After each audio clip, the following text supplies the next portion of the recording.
প্রায় ১০০ বছরের পুরনো বাড়িতে আজকে আমি প্রথমবার এলাম সাজাতে। এইরকম বাড়িতে আগে আমি কখনো ঢুকিনি, এই ফার্স্ট টাইম আমি ঢুকলাম। তো আজকে আমার কলকাতার বেলঘড়িয়াতে সাজানো ছিল এবং সেখানেই আজকে আমি এসে পড়েছি মালদা থেকে ট্রেন ধরে, এবং এখান থেকে রিক্সা করে, স্টেশন থেকে রিক্সা করে চলে যাব সেই ভেন্যুতে যেখানে আমার সাজানো রয়েছে। আর এইটা ছিল আমার কলেজেরই বান্ধবী, তার দিদির বিয়েতে, এবং সেখানেই আমি সাজাতে চলেছি আর চলে এসেছি। এবং এখন বাজে সকাল ৮টা, এবং ৮টার মধ্যে আমি মানে সকাল ৭টার মধ্যে পৌঁছে গেছিলাম। আর দিদিকে আমি বসিয়ে দিয়েছি মেকআপের জন্য। এখন বিধি লুক করব এবং একই মেকআপের ওপর হলুদের লুকও হবে, শুধু ড্রেসটা এবং জুয়েলারিটা চেঞ্জ হবে। তো যাই হোক, সম্পূর্ণটা হয়ে যাবার পর দুপুরবেলা খাওয়া দাওয়া করে আমি ব্রাইডকে বসিয়ে দিলাম সাজাতে, কারণ একদমই টাইম নেই, লেট হয়ে যাবে। তো দেখতেই পাচ্ছ এখানে কিন্তু আমি ব্রাইডকে সাজাতে স্টার্ট করে দিয়েছি। এবং এখানে ব্রাইডের কোয়ারিজ ছিল, সেটা হচ্ছে ব্রাইড একটু নিউড আই চাইছিল না, ও একটু গ্লসি, একটু লাউড মেকআপ তো চাইছিলই, এবং একটু রেডিশ আই মেকআপে যেন হয় সেটাও চেয়েছিল। দেখতে পাচ্ছ সেই হিসেবেই আমি এখানে মেকআপটা করে দিয়েছি। এবং এখানে কিন্তু ফটোগ্রাফাররা আমাকে হেল্প করছে, যেটা ভীষণ ভালো লেগেছে, কারণ আমি আমার অ্যাসিস্ট্যান্টকে নিয়ে যেতে পারি, কারণ অতটা দূরে যে মানে ওরা যেহেতু ওকে আমার পার্লারও রয়েছে, তো ওকে যদি আমি নিয়ে চলে আসি তো আমার পার্লারটা কে সামলাবে, সেই জন্যই আমি এত দূরে ওকে নিয়ে আসিনি। আর এখানে আমাকে ফটোগ্রাফাররা ভীষণভাবে হেল্প করছিল, সত্যি সব ফটোগ্রাফারই হেল্প করে, তো আমার ভালো লেগেছে বেশ। আর এই ছিল ওভারঅল লুকটা। তো এই লুকটা তোমাদের কেমন লাগছে অবশ্যই কমেন্ট করে জানিও, কমেন্ট করতে কেউ ভুলবে না। তো তারপরেই চলে গেছে দিদি সেই বিয়ের ভেন্যুতে, এবং লোকজন এসে গেছে এবং বরযাত্রীও এসে পড়েছে। দেখতেই পাচ্ছ এখানে কত ভিড় জমা হয়েছে বরযাত্রী এসছে বলে, এবং ভেতরে এরকম করে শ্যুট হচ্ছিল এখানে দেখো।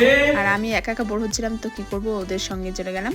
তো যাই হোক, পরের দিন সকালে আবার চলে যেতে হবে শিয়ালদাতে, কারণ রিসেপশন লুকটাও আমাকে করতে হবে।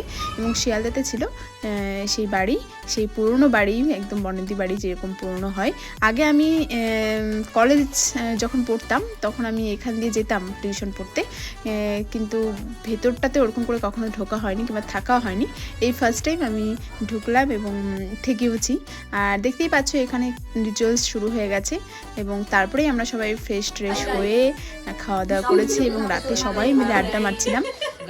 আর বান্ধবীর দিদি, মানে বুঝতেই পারছেন দিদির মতোই, তো সবাই মিলে বেশ আড্ডা দিচ্ছিলাম, খুব মজা হচ্ছে।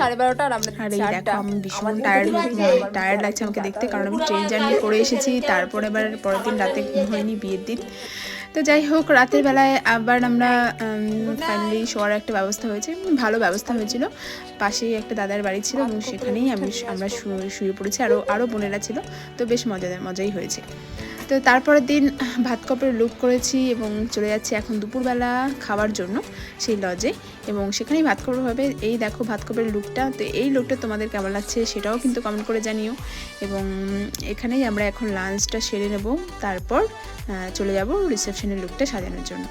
আর এই জায়গাটা বেশ মজাদার ছিল, বেশ ফানি ছিল। এবং এইখানে দেখো ফটোগ্রাফারের সঙ্গেও কিন্তু আমরা ভিডিও নিয়ে নিচ্ছি।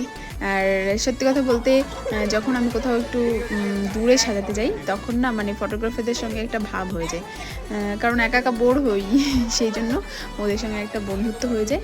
আর সত্যি ওরা ভীষণভাবে এন্টারটেন করে, ভালো লাগে বেশ। আমি তোমাদেরকে এই ভেন্যুটা দেখিয়ে দিচ্ছি, বাইরের লোকেশনটা। এটা একদম দেখতেই পাচ্ছ নর্থ কলকাতার ব্যাকগ্রাউন্ড দেখে বোঝা যায়। আর এই ছিল রিসেপশনের লুক। আই মেকআপটা কেমন লাগছে সবাই কমেন্ট করে জানিও। আর এই ছিল লুকটা, হেয়ার স্টাইল, আই মেকআপ কেমন লাগলো তোমাদের সবাই কিন্তু কমেন্ট করে জানিও। আর একটা কথা আমি বলে দিচ্ছি, বারবারই বলছি যে তোমরা যারা আমাকে বুক করতে চাইছো তারা আমার কন্ট্যাক্ট নাম্বারে কন্ট্যাক্ট করে নিও। এবং আমি ওয়েস্ট বেঙ্গলের যে কোনো জায়গাতেই সাজাতে যাই। আর দেখতেই পাচ্ছ আমি ভেন্যুতে এসে গেছি, আর আমরা বেশ মজা করছিলাম ওখানে। আর এখানে দেখতেই পাচ্ছ স্টোরের অনেক কিছু রয়েছে, আর আমরা একের পর একটা খেয়েই যাচ্ছিলাম। তো এইখানে ফটোগ্রাফাররা গ্রুপ এবং ব্রাইডদের কাছ থেকে রিভিউ নিয়ে নিচ্ছিল, আর আমি এই পুরো ব্যাপারটা তোমাদেরকে দেখিয়ে দিলাম। কি সুন্দর না একদম অ্যাস্থেটিক ব্যাপারটা, হলটা ভীষণ ভালো লেগেছে আমার। তারপরেই চলে এলাম রাত 12টার সময় এখানে খেতে, অলমোস্ট সবারই খাওয়া হয়ে গেছিলো। তারপরে আমিও বসে গেলাম এখানে খেতে, আর এখানে অনেক কিছুই ছিল যেটা বেশ ভালো লেগেছিলো। আর বিরিয়ানি ছিল স্পেশালি, যেটা ভীষণ ভালো লেগেছে।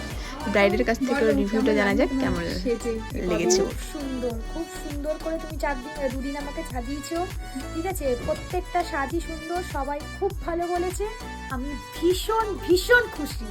Thank you. এখন কিন্তু রাত 3টে বাজে আর এখন আমি রিভিউ নিচ্ছি।